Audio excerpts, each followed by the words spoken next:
We are on day 3 of a partial government shutdown. The House is expected to vote Tuesday on the Senate's bipartisan funding package to reopen the government and allow for 2 weeks of negotiations over immigration enforcement reforms.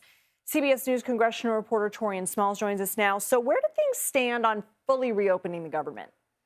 Lindsay, so it's now in the House's hands. Right now, the House Rules Committee is deliberating over its recommendation. This is part of the procedural process when it comes to legislation that's sent from the Senate to the House.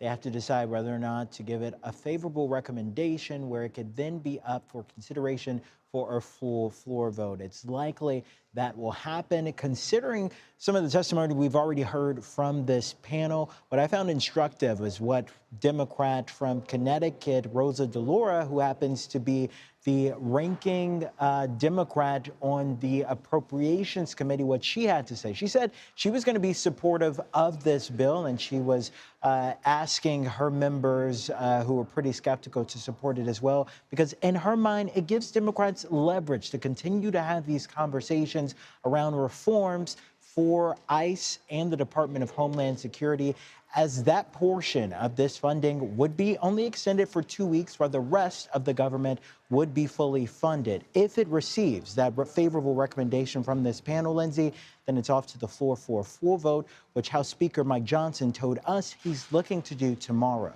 And this all stems from Democrats wanting immigration reform. So what are they asking for, and what should we expect from this?